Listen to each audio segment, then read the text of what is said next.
Weekend కదా, ఇంటి దగ్గర ఖాళీగా ఉండి ఏం చేస్తామని చెప్పి మా ఊరికి దగ్గరలో ఉన్న అనంత పద్మనాభ స్వామి కొండపైకి వెళ్దామని అనుకున్నాం. ఇది మా ఊరు సమీవలస నుంచి 11 కిలోమీటర్లు ఉంటుంది. ఇది కొండపైకి వెళ్ళాలంటే స్టెప్స్ అండి. ఇవి 1300 వరకు ఉంటాయి. ఎవరైనా నడిచి వెళ్ళాలనుకుంటే వెళ్ళొచ్చు. కాకపోతే ఈ మధ్యనే కొండపైకి డైరెక్ట్గా రోడ్డు వేశారు.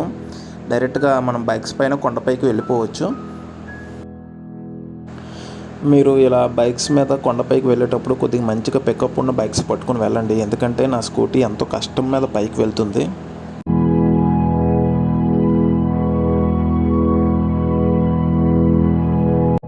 ఆ కొండ మీద ఎలా ఉంటుందో ఏమో తెలియదు, కానీ ఇక్కడ మాత్రం వ్యూ చాలా బాగుంది. ఈ లొకేషన్ మాత్రం చూస్తూ ఉంటే అలా ఉండిపోవాలనిపిస్తుంది. ఒకసారి మీకు చూపిస్తాను చూడండి.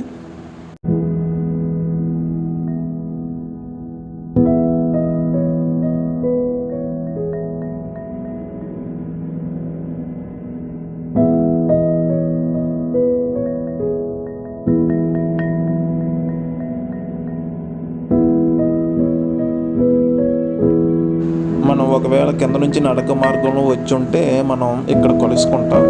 ఇక్కడ నుంచి ఒక 20-30 స్టెప్స్ ఉంటాయి. ఒకసారి మీరే చూడండి.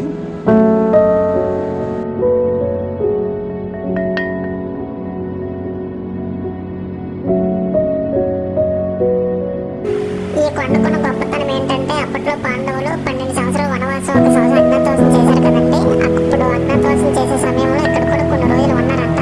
ఇది కొద్దిగా మహాభారతం గురించి ఐడియా ఉన్న వాళ్ళకి తెలిసి ఉంటుంది.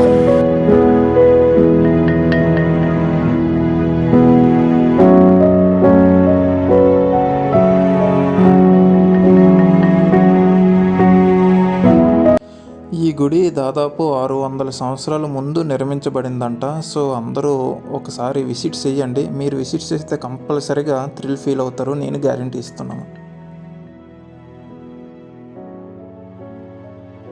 ఇది వైజాగ్ నుంచి అయితే 45 కిలోమీటర్లు ఉంటుంది. అదే విజయనగరం నుంచి అయితే 16 కిలోమీటర్లు ఉంటుంది.